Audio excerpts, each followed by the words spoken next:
আজকে দুর্নীতির সীমারেখা ছাড়িয়ে আজকে কত মানুষ এই বাংলাদেশের অর্থ নিয়ে যে ভারত সহ পৃথিবীর বিভিন্ন দেশে তারা জমা করছে। গতকালকের এবং আজকের নিউজে দেখলাম পিকে হাওলাদার নামে একজন, এই মানুষটা বাংলাদেশের অর্থ নিয়ে যে ভারতে টাকার পাহাড় গড়ে তুলেছে। এখানে টাকার পাহাড় গড়েছে, শুধু তিনি যে তা নয়, এরকম হাজারো পিকে হাওলাদার রয়েছে। আজকে তাদের লিস্ট আজকে আমাদের দুর্নীতি দমন কমিশনার কাছে এই সোনার মানুষগুলো দিতে পারে না, এরা আলেমদের লিস্ট দেয়।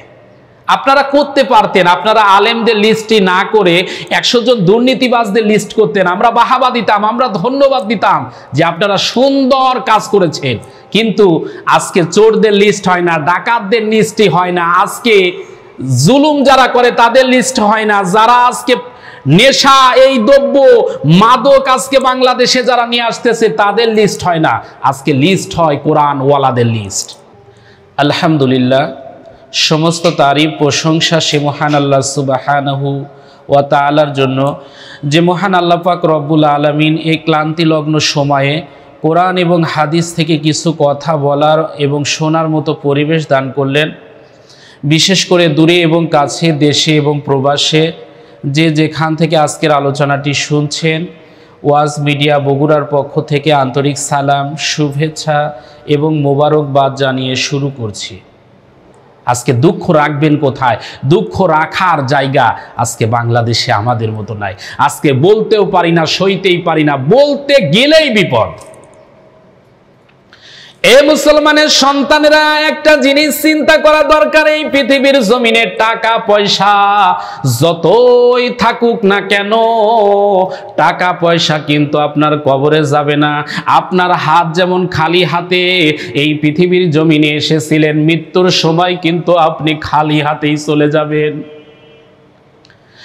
এই পৃথিবীর জমিনটা কিন্তু থাকার জায়গা নয়। আল্লাহ পাক রব্বুল আলামিন বলেন, কুল্লু নাফসিন যায়িকাতুল মাউত সুম্মা ইলাইনা তুরজাউন।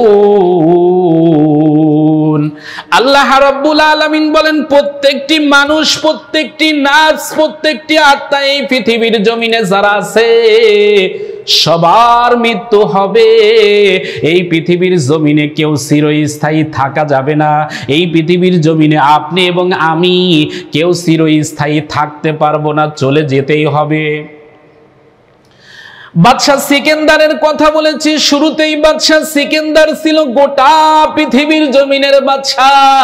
এই মানুষটা যখন বিদায় হয়ে পৃথিবীর জমিন থেকে চলে যাবে, তার উজির নাজির, তার কর্মকর্তাদেরকে ডাক দিয়ে বলে, ও আমার জাতির লোকেরা রে, এই পৃথিবীর জমিন থেকে যখন আমি বিদায় হয়ে চলে যাব, আমার মতো ধনাঢ্য ব্যক্তি, আমার মতো টাকাওয়ালা, আমার মতো পয়সাওয়ালা এই গোটা পৃথিবীর জমিনে এত বড় বাদশাহ আর কেউ হবে কিনা আমি জানি না। তবে তোমাদের কাছে আমার ওসিয়ত হলো, আমি মারা যাওয়ার পর আমাকে অন্তত পক্ষে মাটি দেওয়ার আগে, আমার জানাজা পড়ানোর পর আমার লাশটাকে একটা খাটনির ভিতরে নিয়ে তোমরা গোটা রাজত্বের ভিতরে ঘুরবা। আর এই গোটা রাজত্বের ভিতরে যখন আমার লাশটা নিয়ে ঘুরবা, আমি তোমাদের কাছে ওসিয়ত করতে চাই, অন্তত পক্ষে এই সময় আমার দুইটা হাত যেন আমার খাটনির বাহিরে থাকে, লোকেরা যেন বুঝতে পারে আমার হাতে কিছু নাই। খাটনির ভিতরে যখন বাদশাহ সিকেন্দারের লাশটা নিয়ে গোটা রাজত্বের ভিতরে যখন ঘোরা হয়, এই পৃথিবীর জমিনে যারা সাধারণ মানুষ, যারা ইসলাম তেমন রিসার্চ করে না, গবেষণা করে না, ইসলাম সম্পর্কে যারা বেশি কিছু জানে না, এই মানুষগুলো মন্তব্য করলো, দেখেছো বাদশাহ কতটা টাকার প্রতি মোহ, আমাদের কাছে সারাটা জীবন ট্যাক্স নিয়েছে। বেঁচে থাকা অবস্থায় আমাদের কাছ থেকে কত ধরনের সুবিধা নিয়েছে, মৃত্যুর পরও আজকে সেই সুবিধা নিতে চায়, যার কারণে খাটনির ভিতর থেকে দুইটা হাত বাহির করে দিয়েছে।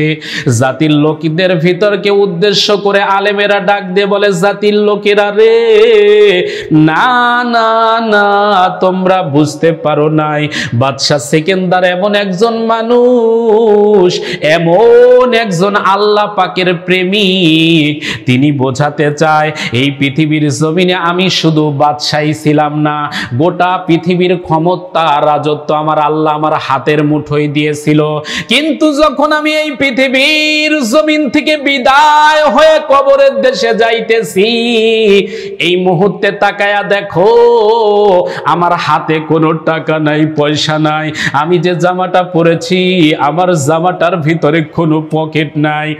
ও জাতির লোকেরা, এমন একটা দিন তোমার এবং আমার আসবে, কিন্তু সেই সময়টায় যদি আপনি আমি সংশোধন না হই, আপনার টাকা পয়সা সব দুনিয়ায় থাকবে, শূন্য হাতে কবরে যাওয়া লাগবে।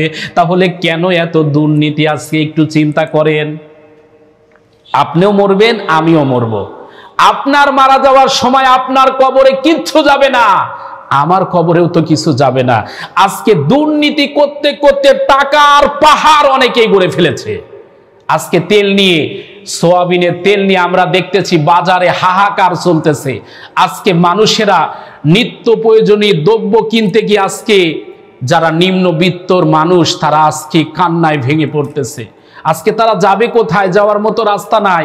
আজকে ক্ষমতার জোরে অথবা টাকার জোরে সিন্ডিকেট করে আজকে সোয়াবিনের তেল নেই, মাঝে মাঝে পেঁয়াজের দাম বেড়ে যায়, মাঝে মাঝে লবণের দাম বেড়ে যায়। বাংলাদেশে যেন খালি বাড়েই, কমে আর কমে না, যেটা বাড়ে সেটা আর কমে না।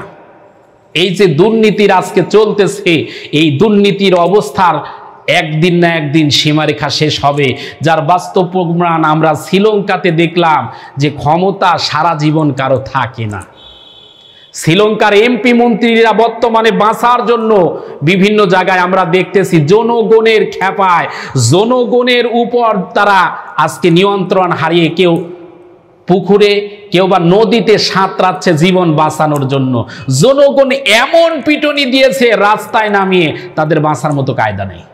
তো এমন কোনো কাজ যেন আমরা না করি যাতে জনগণের শেষ সময় পিটুনি খাওয়া লাগে। কারণ জনগণ যদি আজকে পৃথিবীর জমিনে আপনার কিছু করতে নাও পারে, ফেরেশতারা কিন্তু কবরে রেডি হয়ে আছে। আপনার কবরে ওই মারা যাওয়ার পর যতই সেলুট মারা হোক না কেন, ফেরেশতারা যে কোন কায়দায় সেলুট মারার জন্য কবরে দাঁড়ায় আছে আপনিও জানবেন না, আপনার বাবাও জানবে না। এজন্য এখনো সাবধান হন, এখনো সাবধান হন। মানুষের কষ্টগুলো একটু উপলব্ধি করার চেষ্টা করেন। আজকে মানুষের উপর জুলুম করে কি করবেন? জুলুম, নির্যাতন, স্টিম রোলার আজকে সব জায়গায় চলতেছে।